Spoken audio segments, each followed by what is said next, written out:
Hello and नमस्ते everyone. आजको हाम्रो नयाँ भिडियोमा तपाईँलाई स्वागत छ र आज नयाँ भिडियोमा हामी नयाँ ब्लग बनाउन गइरहेका छौँ है। नयाँ ब्लगमा चाहिँ हामी आएका छौँ पाल्पाको छहरा भन्ने ठाउँ है। छहरा भन्ने ठाउँमा आएका छौँ र तपाईँहरूलाई मैले छहराको विशेष नेचुरल प्लेसहरू जस्तै हुन्छ नि, लाइक ट्रिजहरू हुन्छ, लाइक अब नेचुरल प्लेस अब डाँडा काँडाहरू हुन्छ, तिनीहरूको तपाईँलाई भ्यू दिनेछु है। अनि प्लस अब यहाँ भएका राम्रो प्लेसहरू अनि घुम्न मिल्ने निकै नै राम्रो प्लेसहरू छन्। त्यो प्लेसहरू हामी घुम्नेछौँ र तपाईँहरूलाई मैले देखाउने छु कस्तो छ र कतिको रमाइलो छ यहाँ भन्ने। एज यु क्यान सी मैले पनि अब म भर्खरै पनि छु, यस्तो नेचुरल प्लेसमै छु, तपाईँहरूको लागि भिडियो बनाउँदैछु र अब आगामी दिनहरू पनि अझै रमाइलो भिडियो दिनेछु। र अहिले चाहिँ छहराको विशेष प्लेसहरू जस्तै यहाँ घुम्ने प्लेसहरू पनि रहेका छन् र मैले आज भर्खर थाहा पाएको छु। म भर्खर यहाँ पाल्पा छहरामा आएको छु र यहाँको विशेष घुम्ने ठाउँहरू पनि मैले पत्ता लगाइसकेको छु र तपाईँलाई मैले विशेष घुम्ने ठाउँहरू पनि घुमाउने छु, लैजानेछु। र अनि त्यसपछि तपाईँले मलाई कमेन्टमा भन्न सक्नुहुन्छ कतिको राम्रो लाग्यो, कतिको रमाइलो लाग्यो। र हिँड्नुहोस् मसँग है त। आजको भिडियो सुरु गरौँ यहीँबाट है त ल।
ओके एभ्रिवान, तपाईँले नेचुरल भ्यूहरू चाहिँ हेरिसक्नु भएको छ है। यसपछि जाँदैछौँ हामी एउटा यहाँ छहरा जुन सहर छ, सहरबाट केही माथि होइन एउटा हुन्छ नि पिकनिक स्पट, अनि अहिले एउटा हुन्छ नि पब्लिकलाई के भन्छ इन्टरटेन गर्ने स्पट रहेको छ। भर चाहिँ त्यहीँ जाँदैछौँ। अनि यहाँमध्ये सबैभन्दा सुनेको ठाउँ त्यही थियो कि नाम रहेको छ तिलक स्थान रहेको छ होइन। त्यहाँ जाँदैछौँ अनि हल्का उकालो चढ्नु पर्ने अवस्था हुँदाखेरि चाहिँ थकाइ चाहिँ लागिरहेको छ। अब माथि गएर चाहिँ तपाईँहरूलाई त्यहाँको इन्टायर भ्यू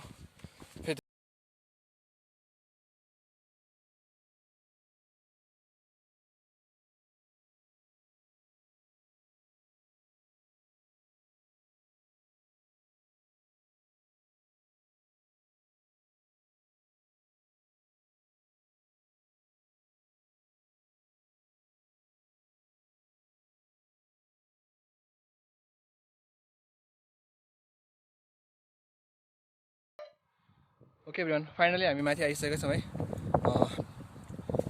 तिलक स्थानमाथि। अनि यहाँ चाहिँ स्थानीयहरूले भन्ने रहेछ लभली डाँडा पनि भन्ने रहेछन् है। अनि यहाँ चाहिँ भर्खर थाहा भयो होइन। भर्खर चाहिँ साउन्ड सुनिरहनु भएको छ होला, क्या मिठो साउन्ड आइरहेको छ है। पछि म साइलेन्ट भइदिन्छु साउन्ड सुन्नु है त।